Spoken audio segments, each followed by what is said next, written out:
Bom dia a todos. É com muita honra, muita alegria que eu participo desse painel na companhia de pessoas tão importantes, pessoas tão relevantes na arbitragem, Seixo, Paula e Fernando. E realmente o tema desse painel não podia ser mais apropriado. E já deve ter gente aí na plateia que já viu falar sobre o tema, fala assim, lá o Maia falar sobre renovatória em arbitragem. E eu tenho falado mesmo que alguns temas do direito imobiliário, eu fico impressionado ainda não terem se disseminado na arbitragem, como é o caso, por exemplo, de uma ação renovatória, onde se discute uma matéria de fato, quase que na sua totalidade. Tem 15 anos que eu tenho atuado na área de shopping center. Eu costumo dizer, em cada 100 ações renovatórias, uma tem alguma matéria de direito. E tantas outras que eu poderia citar aqui, mas eu prefiro que vocês tragam aqui temas relevantes do direito imobiliário, onde a arbitragem pode ser aplicada. Então, já passo a palavra ao Seixo, para que... Vai ser você, Paulo? Ou Seixo? Pode ser, pode ser. Posso? Tá. Porque vocês sentaram assim. Eu começo? Bom dia a todos. Queria agradecer, e o faço em nome do Maia, agradecer muito o convite, parabenizar a organização por esse evento, com esse nível, essa quantidade de participantes, realmente muito obrigada e parabéns. É um prazer estar aqui com o Fernando, com o Seixo, colegas, vemos bastante, o Maia também, no dia a dia da advocacia e da arbitragem. Bom, quando a gente começa a falar de arbitragem, a primeira questão que vem é o judiciário ou arbitragem. E nós costumamos ouvir muitas vezes, o judiciário não entende nada disso, o judiciário não sabe o que está fazendo, etc. Eu diria o seguinte, são métodos de análise bastante diferentes. Não tem certo e errado, são bichos diferentes, são maneiras de julgar e, principalmente, maneiras de analisar que são completamente diferentes por natureza.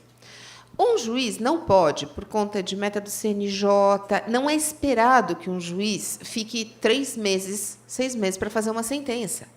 Um árbitro faz isso. Um árbitro pode parar e ficar 6 meses, ou normalmente são 3, né, que julgam, estudando um determinado caso, vendo.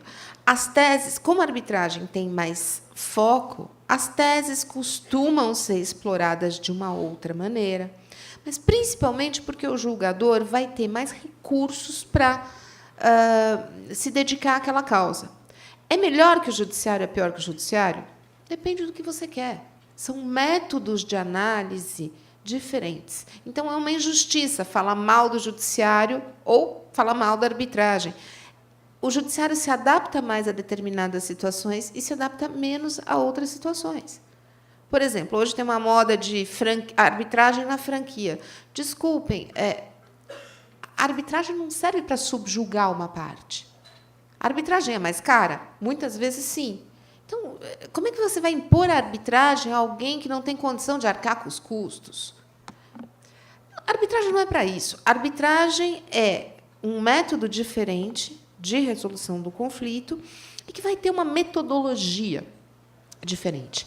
As causas são mais sofisticadas? Em sua maioria, sim. Eu não trouxe os números, mas é uma coisa como assim, cerca de 80, o valor médio de uma arbitragem é cerca de 80 vezes o valor médio de uma causa das câmaras reservadas de São Paulo. Se nós pegarmos os valores da causa, eu fiz essa pesquisa, a Selma fez o valor da arbitragem, eu fiz essa das câmaras reservadas. Pegando as reservadas, a gente tem uma diferença de valores tratados muito grande, porque as empresas querem métodos de solução de conflito diferente. E eu vou falar um pouco aqui sobre a arbitragem, mas falar um pouco de contratos e de como, tentando ser breve, ficar em 15, 20 minutinhos, de como esses contratos acabam sendo analisados nas arbitragens. E que nós temos... Desculpem, a minha palestra está aqui, porque eu esqueci em casa de tirar uma foto e me mandaram, né? Foi a situação que se coloca aqui.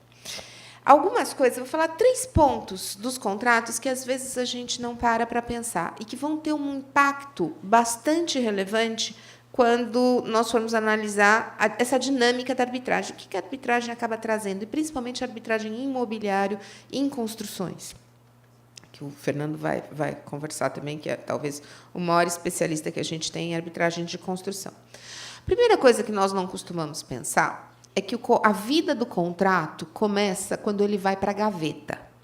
Então, tem aquele momento do fechamento do contrato, champanhe, revista caras, todos comemoram, etc., etc. Os advogados voltam para os seus escritórios e a vida do contrato vai começar. Quando aquele contrato vai para a gaveta. Nesse processo de vida do contrato, querendo ou não, esse regramento vai sendo complementado. Por natureza, e aqui vai uma segunda característica, os contratos são incompletos. Não dá para prever tudo. Não dá. É impossível. Hoje, os economistas estudam muito isso e constatam que os contratos são incompletos. Ou seja, é assim mesmo, não é que é defeito. Nós somos criados para achar que o contrato é perfeito, completo. Não, não é defeito, não é. Não dá para abarcar tudo no momento zero. Se você vai sair com uma moça ou com um rapaz e, no primeiro momento do encontro, a moça vira e fala assim, então, eu sou judia, você é católico, como nós vamos criar os nossos filhos? Se você for trazer a valor presente todos os possíveis problemas que você vai ter no futuro, não tem contrato. Óbvio, você não consegue fazer isso. E aí, não sei se lembram de uma série que chamava Everybody Hates Chris. Todo mundo detesta advogado. Primeiro, porque nós somos treinados para trazer a valor presente problema futuro, que já não é bom. E depois, na vida do contrato, imagine um contrato de construção. Parece uma pedra no meio do caminho. A pedra está lá, a pedra no meio do caminho, o que se faz com a pedra, etc. Um engenheiro chama o outro. Falei, aí, o que nós vamos fazer com essa pedra? Tá. Alguém vai falar, chama o advogado, que não está previsto esse problema da pedra no contrato? Não. A não ser que as partes já estejam se estranhando. Os engenheiros vão resolver, vão criar uma solução ali. Muitas vezes vão ignorar os procedimentos contratuais que nós fazemos com tanto carinho. Notifica, faz. Eles não vão fazer nada disso, vão tirar a pedra e vão tocar a vida. E só vão lembrar dos advogados quando isso trouxer problemas. Pois bem, esse dia a dia vai completando o contrato. E, normalmente, esse dia a dia vai passando longe. Eu estou falando aqui do assunto do Fernando, de um contrato de construção mais complexo. Vai passando longe do que está escrito no contrato, muitas vezes. Como é que nós vamos fazer? Eu tenho uma teoria que estagiário de direito é muito barato, todo canteiro de obra devia ter um estagiário de direito. Deixa o menininho ali documentando tudo para ver se facilita a nossa vida no futuro, porque você não tem prova de nada. E aquilo vai indo, vai indo. E as partes estão lá para fazer dinheiro, não para fazer os seus advogados felizes produzindo prova para um litígio que eles não sabem nem se vai acontecer ou não. Essa é uma realidade. Bom, com isso, nós temos uma grande massa em contratos, uma grande massa de relacionamentos, obrigações, deveres que são criados, soluções que foram encontradas, etc., que, para os empresários, está ótimo, mas e quando dá a briga? Como a gente coloca isso na arbitragem? Esse é um primeiro ponto. E um outro problema, uma outra constatação fática, que não necessariamente é uma constatação fática, não necessariamente é uma crítica, é uma constatação fática. Imaginem o seguinte, A deve para B 20 milhões. Não paga. B fala, bom, agora eu não tenho como pagar, o meu compliance não vai me deixar pagar, etc. Simplesmente uma parte não paga a outra. Daqueles casos que você olha e fala, não tem erro, não tem como perder a ação. O que pode acontecer em casos mais complexos? Óbvio que eu estou simplificando, etc. Vai contratar um excelente advogado. Contrata aqui, doutor Seixas. Contrata um excelente advogado. Esse advogado vai fazer o seguinte, a causa é grande. O pobre do árbitro nunca pode ter visto, nem o juiz, não pode ter visto aquele caso antes, senão está impedido. Aí vai arrumar argumento para todo lado, vai fazer aquelas petições enormes e tudo, a hora que você perde a visão global, começa a complicar. E vai colocando, vai distribuindo o foco, vai espalhando o caso. Aí pede 30 pareceres, né? Porque a hora que você isola o caso, pede um parecer aqui, outro parecer lá, outro parecer lá. A outra parte começa a achar, será que eu tenho direito mesmo? Porque, e o árbitro vai ler.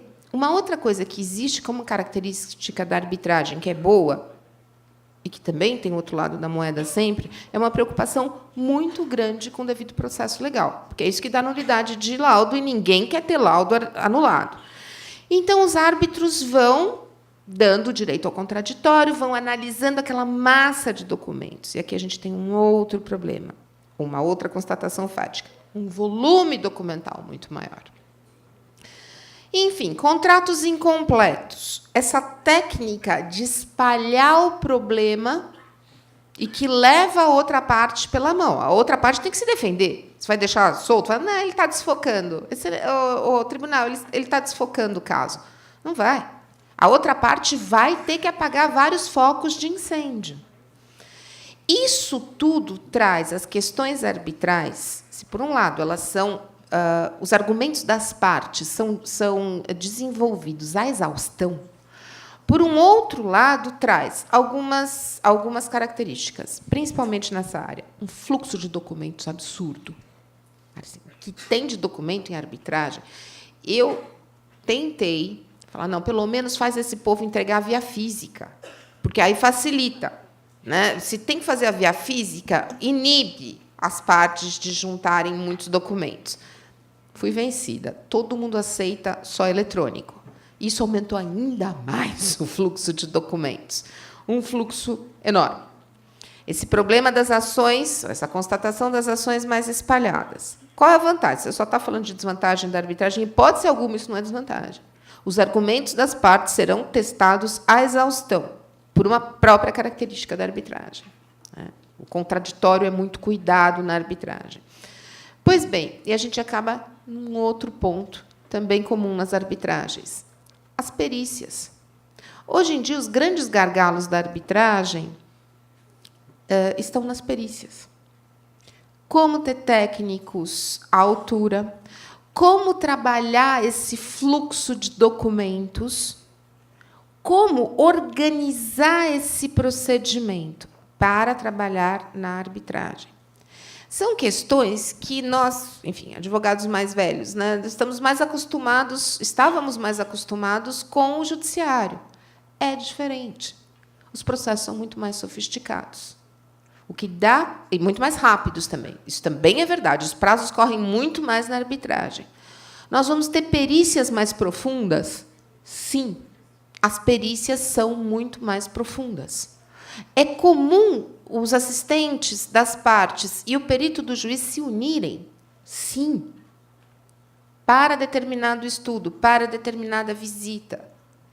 Enfim, estou tentando aqui apresentar para colocar algumas características e que nos fazem pensar na arbitragem como realmente um outro mundo. O crescimento nós já somos o 4º cliente da CCI, da Câmara de Comércio Internacional de Paris. O 4º cliente somos nós, brasileiros. O número de ações, o número de arbitragens aqui no Brasil é impressionante.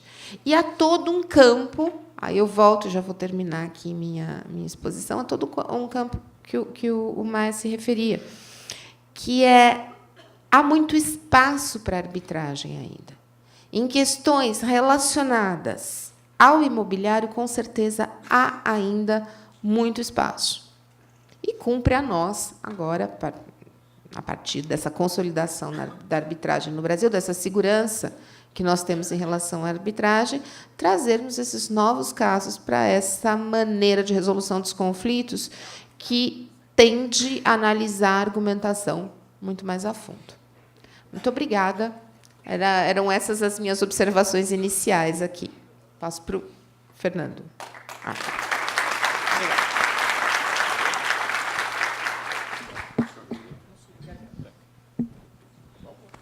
Bom dia a todos. Um prazer estar diante de uma plateia tão seleta. Há uma esquete do grupo de humor inglês Monty Python, em que um professor entra em uma sala para dar uma aula de italiano em Londres. E ele, de repente, aos poucos percebe que todos os alunos são italianos e falam inglês, falam italiano, melhor do que ele, portanto, ele passa a tomar a aula. É mais ou menos como eu me sinto aqui nessa mesa, como ser professor de italiano e diante dessa plateia. A ideia da minha breve exposição é falar um pouco sobre a atuação do advogado na arbitragem. Quais são as preocupações que o advogado deve ter, especialmente em se tratando de uma arbitragem envolvendo negócios imobiliários. Em primeiro lugar, decidir se realmente a arbitragem é adequada ao caso.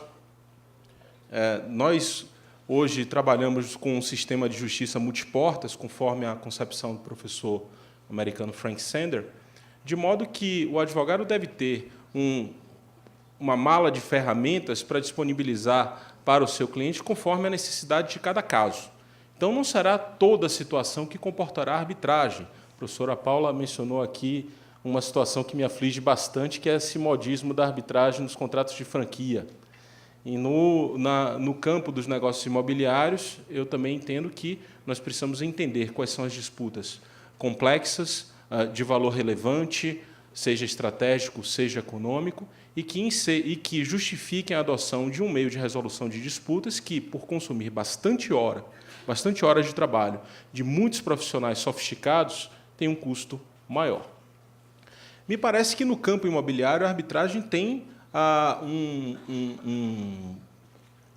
uma ampla possibilidade de desenvolvimento nas mais variadas situações. Não só nos contratos que envolvam alienação de imóveis, não só nos contratos que envolvam a constituição de outros direitos reais, inclusive direitos reais de garantia, mas também em questões, como o professor Maia levantou, de ações revisionais, ações renovatórias, por que não? Os contratos build to suit costumam ter também cláusulas compromissórias, até pelo receio, hoje minorado em virtude da reforma da lei de locações, de que os juízes não respeitassem o pacto sobre o pagamento dos aluguéis até o final e assim por diante. E é muito utilizada a arbitragem já em todo o mundo na área imobiliária. Por exemplo, a arbitragem de construção praticamente surge como um mundo à parte dentro da arbitragem, com todas as suas técnicas para a realização das perícias, a compreensão da documentação de uma construção civil que não é simples. Agora, o advogado, quando ele se depara com a decisão de vamos ter arbitragem neste contrato, ele tem que responder algumas perguntas. Em primeiro lugar, a arbitragem será institucional ou será ad hoc? Vamos ter o concurso de uma instituição que nos auxilie a administrar o processo? Isso é o que acontece na maioria absoluta dos casos. Historicamente, a arbitragem foi ad hoc até o século XX, quando houve um processo forte de institucionalização, que, inclusive, levou à consolidação desse meio de resolução de disputas. Decidido que a arbitragem é institucional, qual instituição escolherei? Escolherei aquela que o meu cliente ouviu falar num jantar, que disseram que é boa? Cuidado.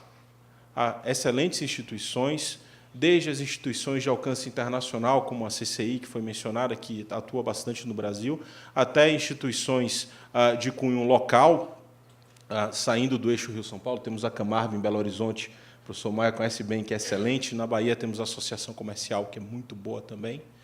Então, precisamos buscar informações no mercado sobre a instituição adequada, informações essas que podem ser feitas, por exemplo, por meio de consulta ao CONIMA, que é uma instituição que congrega diversas câmaras de arbitragem.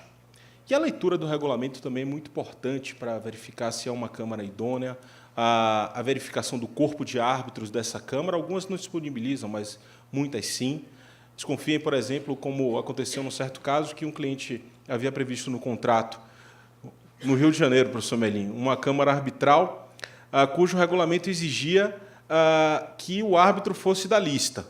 E dos 10 árbitros da lista, 7 tinham o mesmo sobrenome. Então, era um negócio em família. Mas a reforma da lei permitiu que as partes afastassem essa situação. Escolhida a arbitragem institucional, precisamos, então, redigir uma cláusula compromissória que seja robusta. Em alguns países que já têm uma tradição arbitral mais consolidada do que nós, a arbitragem no Brasil está na fase da adolescência. A lei de 96 foi declarada constitucional em 2001 e reformada em 2015. Mas países como a França, por exemplo, têm uma jurisprudência centenária sobre a arbitragem. Então, os advogados locais geralmente preferem cláusulas curtíssimas, sintéticas, pois tudo aquilo que pode surgir de problema já encontra uma solução consolidada na doutrina e na jurisprudência locais. No nosso país, isso ainda não acontece.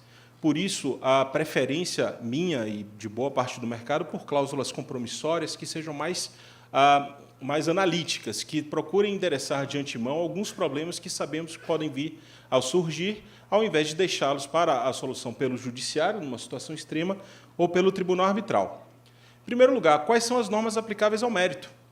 O artigo 2º da Lei de Arbitragem dá uma amplitude, uma liberdade muito grande às partes de escolherem se o mérito da disputa será resolvido por direito brasileiro ou direito estrangeiro, usos e costumes, normas do comércio internacional, a lex mercatória, soft law e até mesmo equidade.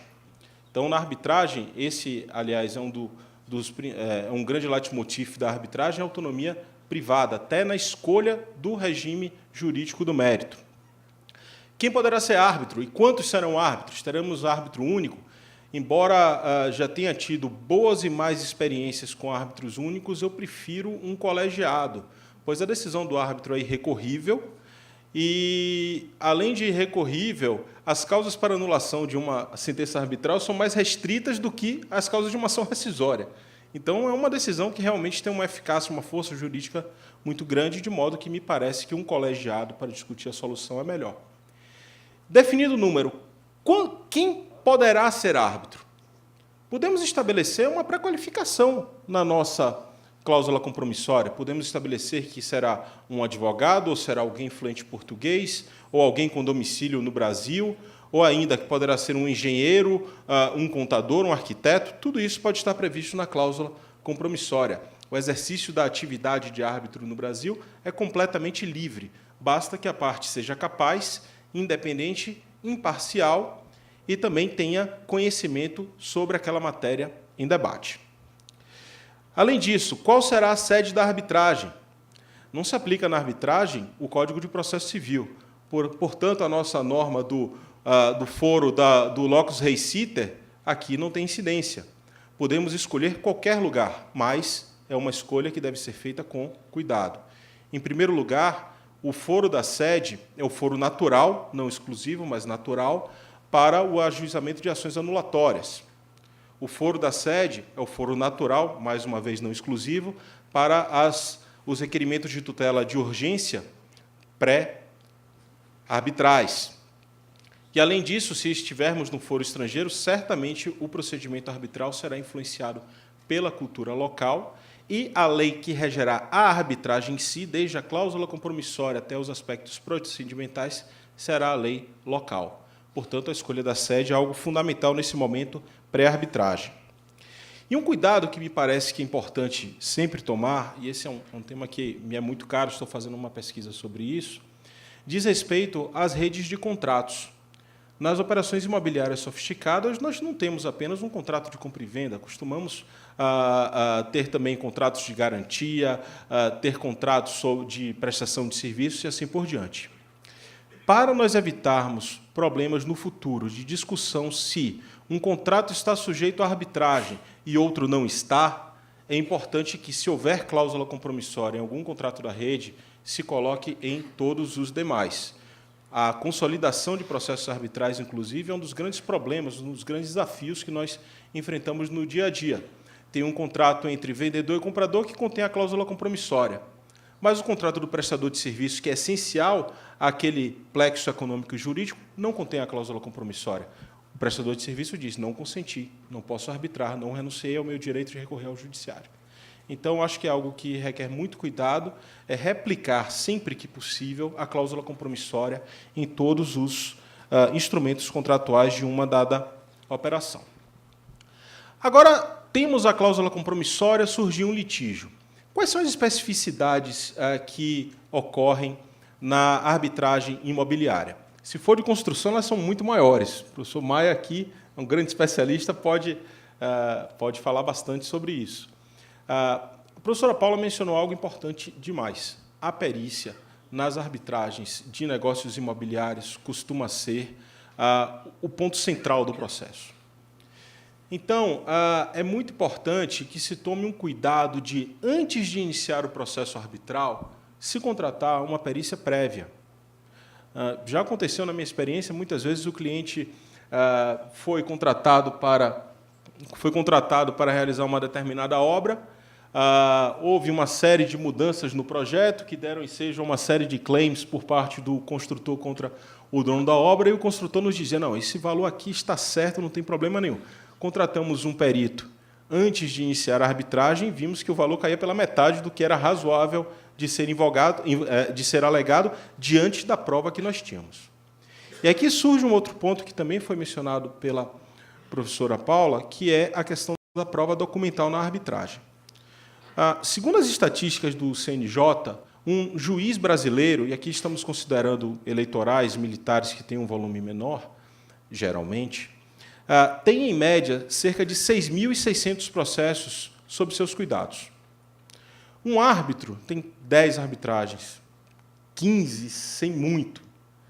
Então, o tempo que o árbitro pode dedicar à causa costuma ser maior do que aquele que as circunstâncias do nosso país permitem a um juiz dedicar a cada processo. Em virtude disso, a análise dos fatos costuma ser muito profunda, no microscópio, o que leva à produção de um volume imenso de documentos. Na arbitragem, inclusive, nós temos a prática de aplicar normas sobre produção de documentos pela parte contrária, que são muito mais liberais do que aquelas previstas no Código de Processo Civil para a exibição de documentos. Então, é muito comum que a gente receba uma sala inteira de documentos para analisar.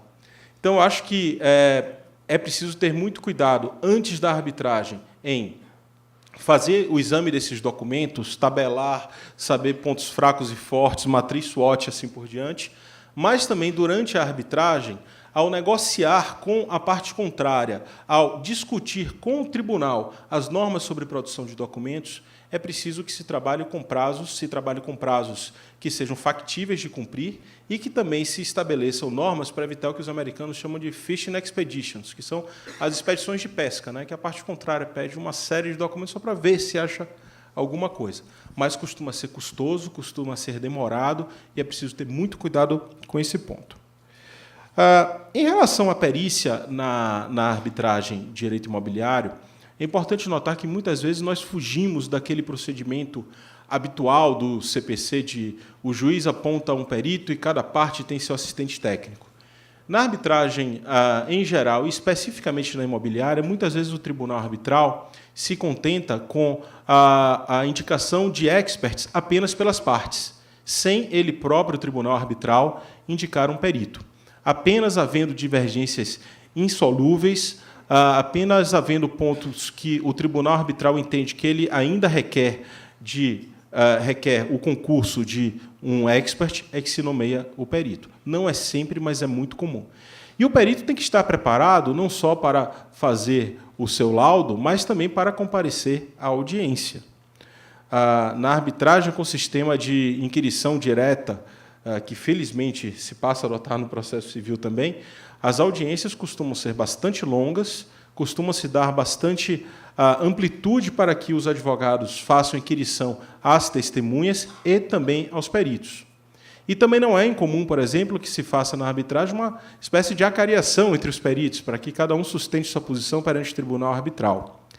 E também não é incomum que, muitas vezes, os peritos cheguem a um acordo quanto a certas situações. E acho que, na arbitragem, nós ainda temos um espírito colaborativo maior do que aquele que nós encontramos no Poder Judiciário.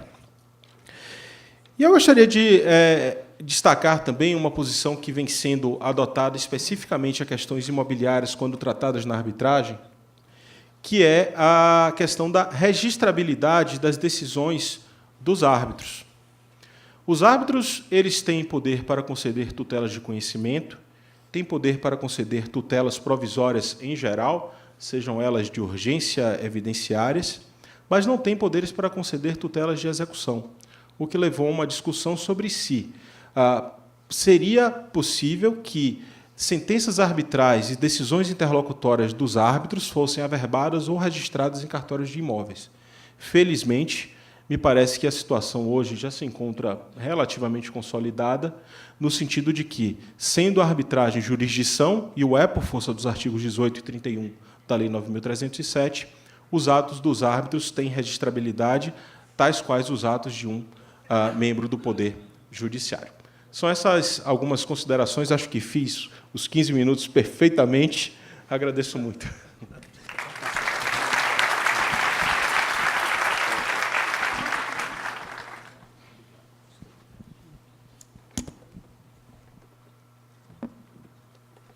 Posso falar direto, Maia? Bom, boa tarde a todos. Primeiro, agradecer o convite que me foi feito pelo Olivar.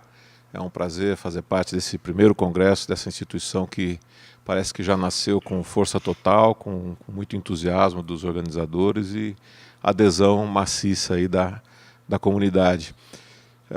Eu peço desculpas se vocês tiveram um pequeno atraso no intervalo, aí a culpa foi minha, eu peguei um trânsito terrível, o meu escritório é aqui do lado, aqui na Paulista, mas eu estava lá no Morumbi, parece que a polícia bloqueou a Marginal Pinheiros, lá estava revistando carros e foi um transtorno muito grande.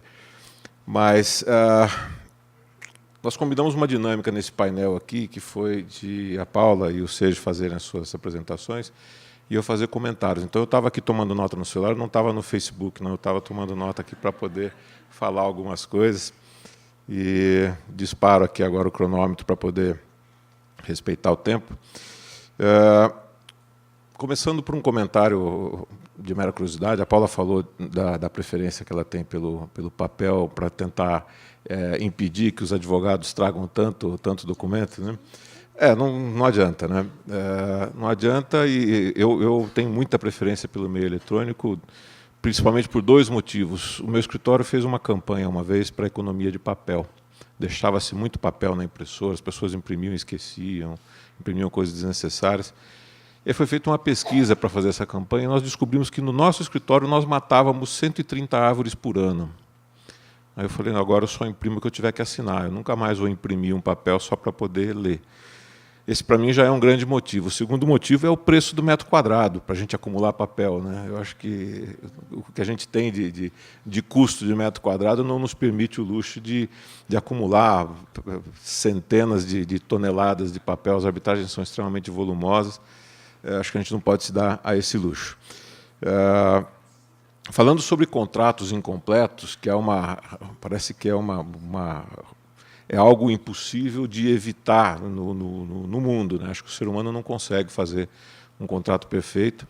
E no mercado imobiliário, apesar de ter muito contrato padrão já, basta ver o volume de ações no judiciário que nós temos de compromisso de compra e venda, para ver que os contratos realmente nunca serão perfeitos. Até agora de manhã, no evento que eu estava antes de vir para cá, um colega fez um comentário, não há contrato que resista à má-fé. Se a parte tem má-fé, você pode escrever o que for, que ela vai dar um jeito de levar esse assunto para uma discussão, para eternizar, enfim. Acho que essa é a razão dos contratos serem imperfeitos. Agora, no ramo de construção especificamente, aí parece que a imperfeição é um objetivo a ser atingido. Se o contrato estiver muito bom, vamos piorá-lo antes de assinar, porque senão fica sem graça, né? A gente precisa ter emoção durante a obra. Então, os contratos são muito ruins. Eles são fruto de experiências anteriores, são corta e cola de diversos outros contratos, aliados a uma visão pessoal do administrador daquele caso, do cara que está tocando aquele projeto pelo dono da obra, do engenheiro que faz a sua intervenção pela sua experiência, e vira uma colcha de retalhos. E é muito comum a gente ter contratos que tem 3, 4, 5 vezes a mesma disposição, ele está regulando a mesma matéria, e muitas vezes de forma contraditória. Então, é prato cheio para discussões intermináveis, seja no judiciário, seja na arbitragem. Eu já negocio, agora eu vi o Marcelo Barbaresco ali, me lembrei que nós já negociamos 2 contratos, esse cara é um adversário de valor, viu, gente? Respeitem. Não é brincadeira, não, ele é muito bom. Mas também tem isso que torna o contrato imperfeito, que é a negociação, né? O contrato não é só uma peça jurídica, ele é também resultado dos interesses econômicos envolvidos, que são necessariamente antagônicos, e o contrato tenta acomodar essas situações, e é impossível fazer de forma perfeita. e na execução é que nós vamos, então, percebendo cada vez mais as falhas, os defeitos que ele tem. E se as partes não tiverem boa vontade e boa fé para tratar desses defeitos da melhor maneira, para atingir o objetivo final, que é a conclusão daquele empreendimento, para que ele possa ser disponibilizado para a sociedade, nós vamos acabar, seguramente, em arbitragens ou em processos judiciais. E quando chegamos nesse momento de decidir se vamos para o judiciário ou se vamos para a arbitragem, né, essa encruzilhada, ela nos faz ponderar sobre uma série de aspectos eles vão mudando com o tempo. Quando a arbitragem chegou no Brasil, né, quando ela se tornou viável no Brasil a partir de 96, e mais intensificada a partir da constitucionalidade em 2001, nós tínhamos, quando nós falávamos sobre arbitragem, fazíamos palestras sobre arbitragem, nós dizíamos que a arbitragem tem muitas vantagens sobre o judiciário. A primeira delas é a velocidade. Uma arbitragem é muito rápida. Entendia-se naquela época que seria possível julgar casos em 6 meses. Esquece. A gente não começa uma arbitragem em 6 meses. Uma arbitragem em temas gerais dura aí 2 anos. A arbitragem em temas de construção duram no mínimo 3 anos. E é fácil durar 4, 5 anos uma arbitragem de construção. Então, a questão da velocidade, ainda que o judiciário demore muito mais, já não é mais algo tão atraente, né? Você pensar num caso que possa durar 5 anos, eu sou árbitro num caso que está sendo sentenciado agora, ele começou em 2009, gente. São quase 10 anos. Não, não é da Paula.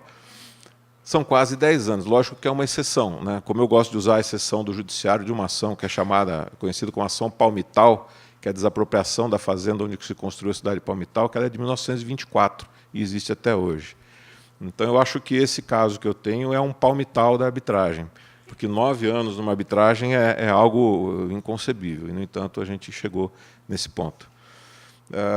Então, velocidade é relativo, né? A questão do custo, né? Tem aquela história de que o custo do judiciário, inicialmente ele é mais barato, mas a eternização da disputa traz uma série de prejuízos. Isso é verdade, mas considerando que a arbitragem também hoje se alonga um pouco mais, esse custo indireto da arbitragem também existe. E aliado ao fato de que a arbitragem, o custo direto dela é realmente bastante elevado, então esta vantagem também é relativa. É preciso analisar com calma para decidir se é o caso de levar um assunto para arbitragem ou não. O que nos resta? A questão da especialização, né? Nós temos a oportunidade na arbitragem de escolher árbitros que sejam especialistas na matéria em que nós vamos tratar. O judiciário ele dispõe de juízes que são altamente versados na legislação, na lei, na doutrina, na jurisprudência, mas existem temas de mercado que são altamente especializados. Quando a gente fala da questão imobiliária, a gente já tem muita jurisprudência de imobiliário no judiciário. É muito intensa a atividade de ações judiciais sobre o tema imobiliário. Mas o tema de construção ele é um tema bastante difícil. Nós temos pouquíssima jurisprudência, a doutrina brasileira é raríssima em questão de construção. Nós temos um contrato tipificado, que é a empreitada, que está no Código Civil, e nós temos vários outros modelos que não são tipificados, mas que estão no mercado, o contrato de administração com PMG, o contrato de EPC, que é um modelo internacional que vem sendo adotado em obras de infraestrutura no Brasil. Então, nós temos vários modelos diferentes, e fora os Frankensteins, né? Que às vezes você pega um contrato que se chama administração por empreitada com PMG e EPC e sei lá o que mais. Então, vira uma salada, você não consegue nem entender onde é que estão alocados os riscos naquele contrato, que é a base principal para entender o contrato economicamente. Então, o judiciário, na minha forma de ver, ele tem maior dificuldade de lidar com temas específicos de construção. Existem conceitos como produtividade, ociosidade, que são extremamente abstratos e são técnicos de engenharia e que é muito difícil para um juiz que não está familiarizado com esse ambiente compreender e aplicar a lei em cima desses tipos de princípios. Então, a especialização do árbitro é, no meu entender, uma grande vantagem. Vantagem que é muito desperdiçada em muitas ocasiões. A gente vê tribunais arbitrais formados para decidir questões de construção de alta complexidade, em que não há um engenheiro ou não há um advogado de construção experiente envolvido.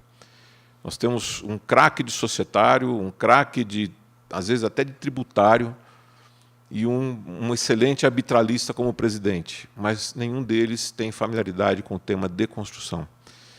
Perde-se uma grande vantagem nesse momento. Então, os advogados, quando escolhem árbitros que não detêm a especialidade necessária, jogam fora o único trunfo que nos resta na arbitragem, que é a possibilidade de ter uma sentença muito mais próxima da realidade daquele mercado, que atenda mais aos anseios das partes envolvidas, do que quando nós não temos alguém especializado. Então, acho que esse é um grande problema que nós vivemos hoje na arbitragem. Os critérios de escolha do tribunal arbitral passam por várias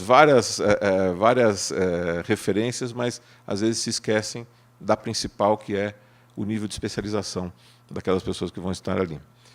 Deixa eu ver quanto tempo eu tenho aqui, porque passou alguém aqui atrás, 5 minutos. Tá. Então, a escolha de árbitro hoje, para mim, é um problema que nós temos. Um outro problema, falando sobre o que o Sérgio falou, é perícia. Eu tive com o Maia na terça-feira num outro encontro, e nós estávamos falando sobre a questão da perícia. Nós vivemos hoje uma crise de perícia no ambiente de arbitragem. Nós temos muita dificuldade para, como árbitros, nomear peritos, que nós temos algumas grandes estrelas da perícia que ganharam muito nome, muita fama, porque fizeram realmente excelentes trabalhos, mas que ficaram tão famosos que se encheram de casos. E muitos deles não aumentam a estrutura para poder dar conta dessas nomeações. E também não recusam casos, mesmo estando lotados de serviço. Aí ficam fugindo da gente. Tem um perito, que, obviamente, não vou dizer nem qual é a especialidade dele, mas é um perito que eu recomendava sempre, e hoje eu desrecomendo esse perito, porque ele não entrega mais. Ele não entrega, ele foge mesmo. Você liga para ele, ele manda dizer que não está, ele deve estar escondido embaixo da mesa. Ele não atende mais, mas ele não nega os casos. Se você nomear, ele aceita. Então, talvez essa ambição desmedida tenha comprometido a qualidade e o tempo que se gasta com perícia nos processos.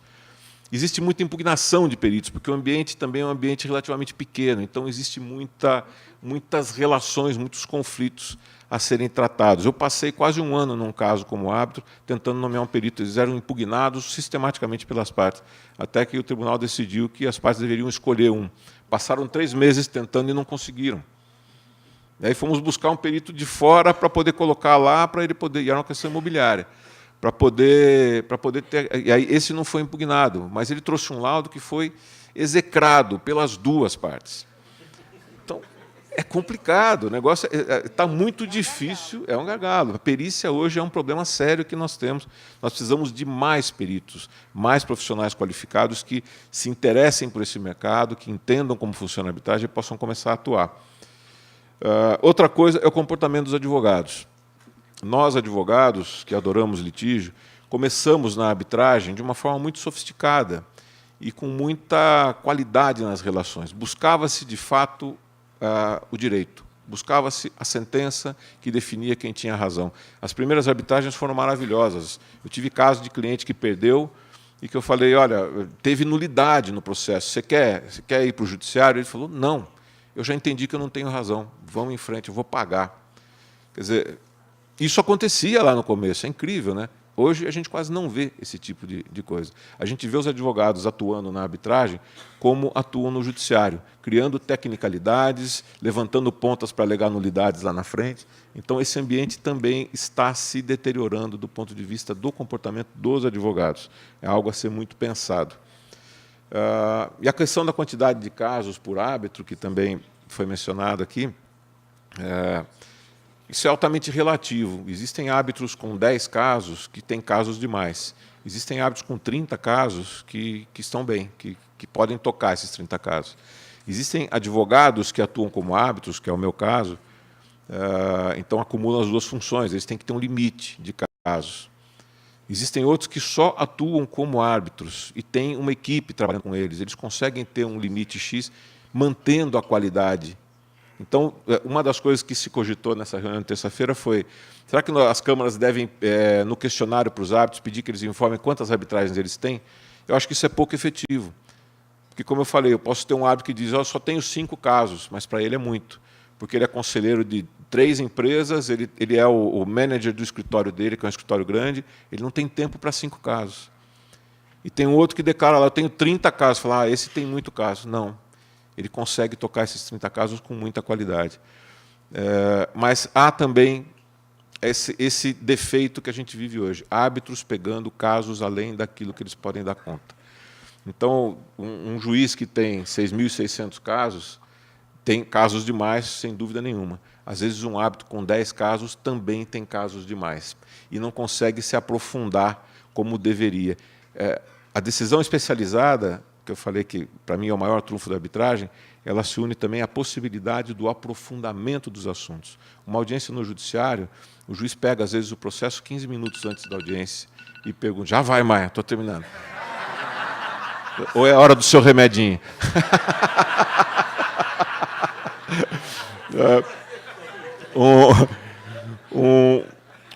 Um juiz pega um processo para uma audiência, na hora da audiência praticamente, quando as partes entram, que ele está começando a entender o que está acontecendo. E uma audiência longa no judiciário dura uma tarde.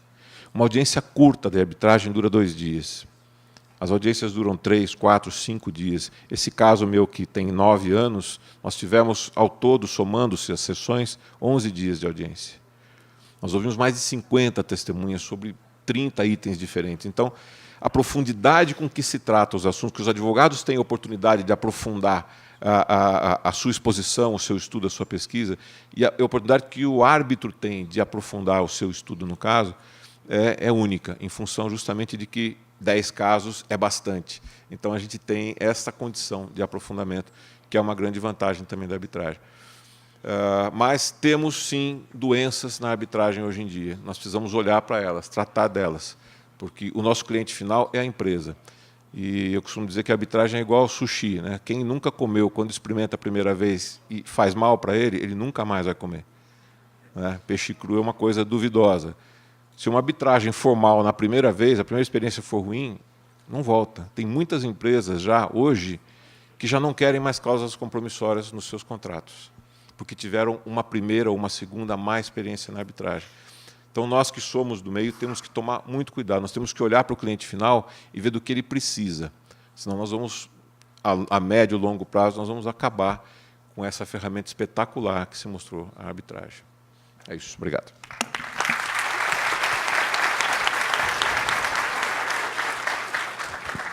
Muito obrigado a todos, principalmente pelo respeito ao tempo, né?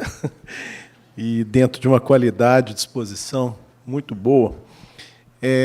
O moderador ele tem uma função, às vezes, um pouco oblíqua no painel, mas eu me permito, até, Fernando, você que participou da reunião também terça-feira lá da Camarb, da Comitê de Infraestrutura e Construção, e na Comissão Nacional de Arbitragem da OAB e na Comissão em Minas também, um assunto que tem sido tratado muito e que os 3, de alguma forma, falaram é a customização da cláusula compromissória. Eu acho que nós temos que aprofundar mais na customização da cláusula, até porque a gente está vivendo algumas situações que elas se tornam até inviáveis. E eu tive um caso que, embora o contrato fosse um contrato de 30 milhões de uma incorporação, quando houve o conflito ele se tornou um valor tal que as partes, de alguma forma, inviabilizaram até uma solução arbitral por causa do custo da arbitragem por meio de um tribunal arbitral. O custo dele se tornou inviável. E sobre isso do custo também, eu vou me permitir aqui discordar um pouquinho do seguinte. Não só discordar, mas fazer uma reflexão. O ticket médio de locação no mercado imobiliário é muito baixo. Isso é uma realidade, todos aqui são advogados imobiliários, sabem. E nós precisamos também nos adaptar a isso. E eu vivo essa experiência há 15 anos, com contratos na faixa de ticket de 3 a 5 mil reais, onde nós encontramos uma Câmara que tem valores adequados, e nesses 15 anos nós tivemos um único caso de arbitragem. E realmente foi feito num valor extremamente acessível, porque nós temos que encontrar, como disse o Seixo, dentro do sistema multiportas também, você tem que se adequar àquilo que se enquadra nisso. E, por última observação, de passar a pergunta, assunto também recorrente tem sido sobre as perícias, que é um assunto que eu também trafego, todos vocês sabem. Agora, eu quero também fazer um chamamento à responsabilidade aqui. Nós não temos visto treinamento para peritos. Inclusive, faz um curso de gestão de negócio imobiliário, de pós-graduação, com 360 horas, que não tem a disciplina perícia. Ao contrário de você, né, Marcos, que logo já preocupou em fazer essa disciplina. Então, eu acho que a gente também tem que fazer uma reflexão se nós não estamos cooperando também com isso, ao não treinarmos, inclusive, os operadores do direito a tratar com a perícia. Porque eu vejo também muito erro nisso. Ao contrário, Sexto, que você falou aqui, de fazer uma perícia prévia, de fazer uma avaliação neutra, por exemplo, antes, as pessoas saem, até, inclusive, um erro que eu acho também, me permitam, às vezes se valendo de próprio pessoal técnico interno, que o cara aí ele passa a defender a posição dele. Em vez de ele preocupar com produzir um material pericial, ele faz uma autodefesa do que eles fizeram lá atrás. Tá? Então, eu me permiti essas observações aqui, me desculpem se eu avancei no que não era da minha alçada. Bom, eu recebi aqui 3 perguntas, a primeira delas endereçada ao Seixo, que se refere ao negócio jurídico processual, que, inclusive, permite a renúncia ao direito ao recurso. Então, ela pergunta, ele pergunta o seguinte: diante desse cenário, qual seria a vantagem da arbitragem se você tem condição de fazer um processo judicial em instância única? Seria apenas o prazo? Obrigado pela pergunta. Na realidade, me parece que a arbitragem tem outras vantagens além da questão da instância única. Se ainda ficarmos apenas neste ponto, podemos notar que a arbitragem geralmente é feita por um tribunal e não por um árbitro único. Então, nós teríamos, ainda que houvesse instância única no judiciário, a vantagem de uma decisão colegiada e, portanto, discutida, debatida, contrastada entre os próprios árbitros. Mas me parece que essa questão de ter recurso ou não é exatamente a vantagem que a gente vê na arbitragem.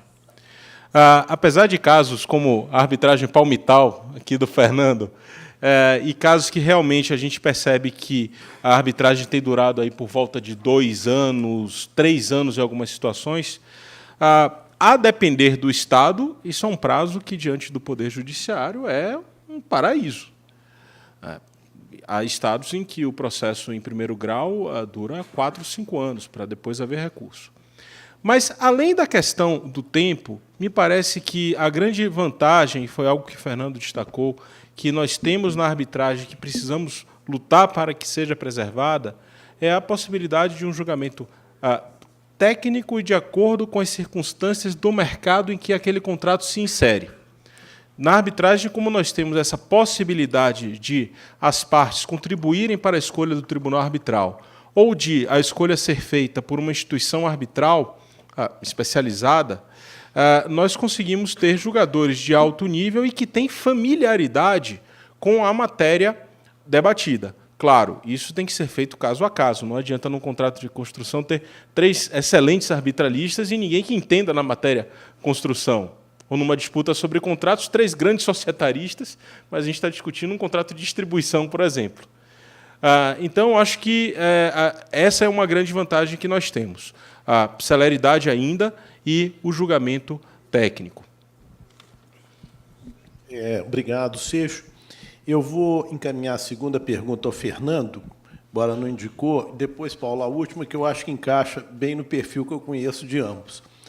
Fernando, essa aqui forma para o IBDIC, inclusive. A pergunta do nosso colega é se, com a questão da adoção dos contratos padrão, como o caso do FDIC, se isso não seria uma solução para o problema do contrato imperfeito. Bom, particularmente, eu sou muito favorável à adoção de modelos de contrato, FDIC ou outros que também existem, por algumas razões. FDIC, por exemplo, existe uma crítica grande, desde que foi criado a edição de 99, que foi criado foi renovado um dos modelos que já vinha desde a década de 50 e criados os outros 2 modelos de contrato. Houve uma crítica muito forte do Pierre Genton, que teve no nosso congresso do IBDIC no ano passado aqui, e a FDIC foi tão democrática que ela colocou no site dela, e está lá desde 99, a crítica que o Genton fez ao modelo FDIC. Ele diz o seguinte: a FDIC se distancia dos países de civil law com esse modelo de contrato. A verdade é que a estrutura do contrato é o que tem mais valor. Quando você tem um contrato padrão, a FDIC funciona da seguinte forma: você tem 2 cadernos. O primeiro caderno é um caderno no qual não se pode mexer, são as condições gerais. Ali tem todo um padrão pré-determinado, com base na experiência de décadas de engenheiros, de advogados, etc. E tem as condições particulares. As condições particulares é o caderno no qual você altera cláusulas das condições gerais. E a FDIC emite um guia que te ensina a fazer as alterações naquela cláusula, dizendo, olha, quando você altera a cláusula tal, cuidado que você está mudando o sentido da cláusula tal, então você tem que ir lá também e fazer uma modificação. Então a FDIC te mostra como manter o contrato coeso, mesmo fazendo adaptações a ele. E ela também te diz quais são os limites para essas adaptações. Então você consegue pegar um contrato FDIC que foi criado no ambiente de common law e fazer adaptações para que ele possa ser utilizado no ambiente de civil law. Então, a estrutura bem organizada como ela é que ela é muito positiva. Ajuda as partes a fazerem um contrato, não perfeito não existe, como eu falei, mas um contrato inteligível, que facilita a vida de todos que vão lidar com ele. Aqueles que vão executá-lo no site da obra, as diretorias das empresas e o futuro julgador, que vai poder pegar um contrato que tem começo, meio e fim, que tem pé e cabeça, né, que ele não tem incongruências, não tem contradições. Isso ajuda muito. Então, padrão de contrato, sim, eu acho que devemos adotar. O que acontece aqui no Brasil é que você fala, vamos fazer um EPC, vamos. Recentemente eu negociei um EPC que não tinha nada a ver com a FDIC. Quem inventou o modelo EPC foi a FDIC, com toda uma estrutura própria de alocação de riscos. E essa alocação de riscos diz o seguinte, olha, quem decide o pleito do contratado é o engenheiro do dono da obra. Se ele disser não, aciona-se um dispute board, que vai decidir essa questão. São 3 especialistas neutros que vão decidir a questão no âmbito do contrato, sem levar para a arbitragem, sem levar para o judiciário, rapidamente. Esse contrato tinha a figura do engenheiro que decidia definitivamente a questão, mas não tinha o dispute board. Ficou capenga, ficou faltando um pedaço. Como é que eu posso ter um contrato? Como é que eu vou manter o fluxo de caixa de um contrato se cada vez que eu, contratado, receber um não, eu tenho que ir para a arbitragem? Ficar 2, 3 anos discutindo. O fluxo de caixa não se mantém e a obra perde ritmo. E aí todo mundo perde com isso. Então, se você tira um elemento importante e não cria compensações dentro do contrato para isso, o contrato já se tornou algo difícil de executar. Então, em função disso é que eu acho que os modelos são, sim, muito importantes para que se possa ter cláusulas equilibradas, alocações de risco claras e uma compensação econômica adequada para essas alocações de risco.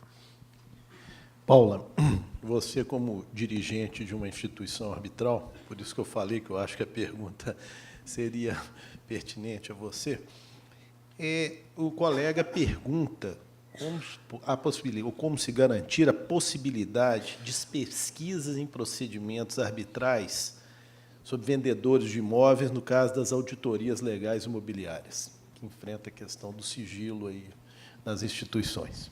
Pois é. Uma das grandes características da arbitragem é o sigilo. O sigilo não decorre da lei, mas do regulamento das câmaras arbitrais. Existem, na minha opinião, parece que é uma opinião de vários profissionais que lidam com isso, uma necessidade de se readaptar esse sigilo ou de se flexibilizar esse sigilo em determinadas circunstâncias, parece que sim. Um dos grandes problemas que nós temos é acesso a dados. É muito difícil. Por ordem judicial, sim. Na arbitragem, vale a velha frase, o juiz manda, a gente obedece. Na arbitragem, se há uma ordem judicial, ok.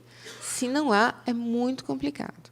Da mesma maneira como é muito complicado o acesso à jurisprudência arbitral.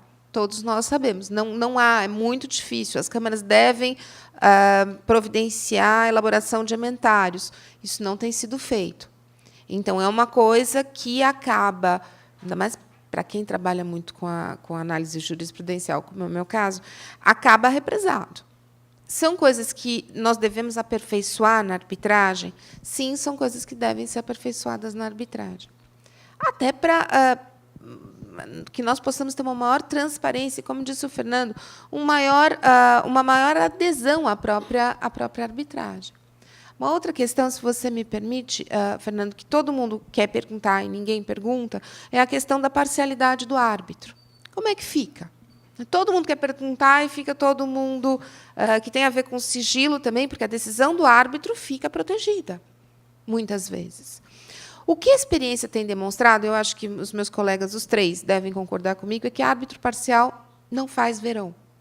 Que é uma coisa extremamente interessante. Às vezes, quem não tem muita experiência na arbitragem, um advogado que não tem muita experiência na arbitragem, pensa o seguinte: eu vou indicar aquele camarada porque eu sei que ele é meu amigo e ele vai votar comigo.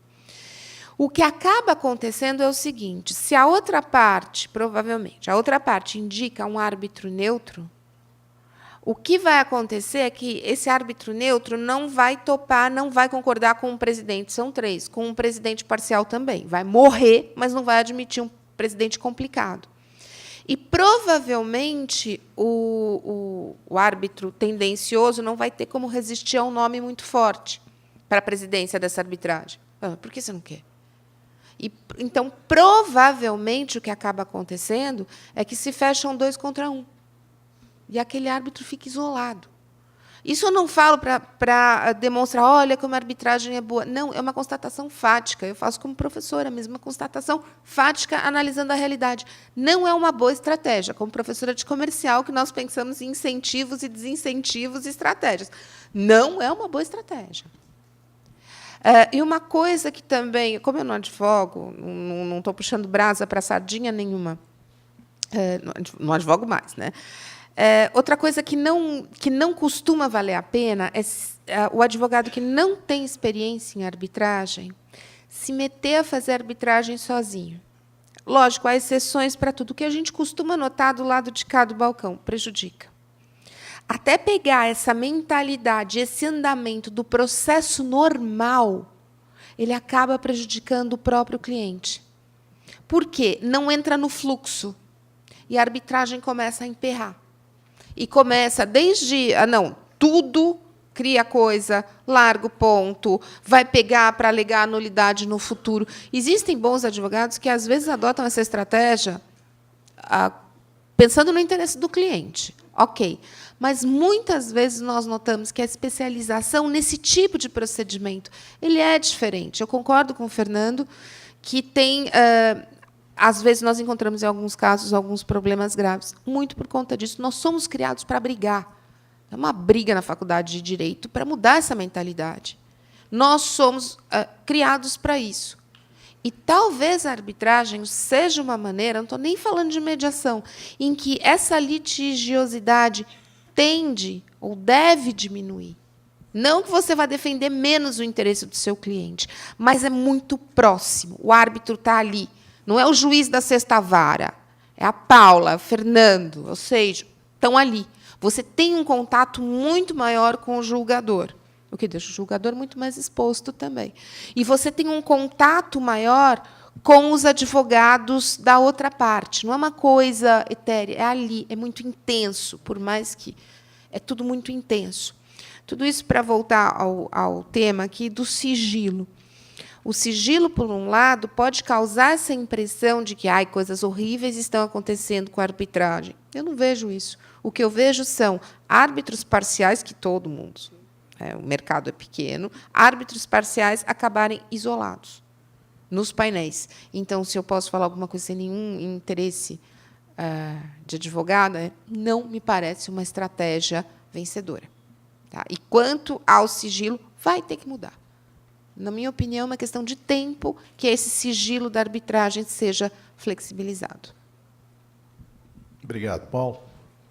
Em função já da orientação da organização aqui, mais do que a orientação, a determinação da coordenação, E, dado até eu procurei respeitar a ordem das perguntas como foi passada, algumas não puderam ser respondidas, a gente lamenta, porque o tema suscita quase que um evento sobre isso, se a gente fosse falar. Mas eu quero agradecer a Paula, o Seixo, Marcondes, pela exposição em nome do Ibradim, agradecer a coordenação também por ter me delegado essa missão tão honrosa de participar de um painel tão rico como esse, e agradecer a vocês aí que estão construindo a história do Ibradim, que só está começando, hein? Muito obrigado, um ótimo dia a todos.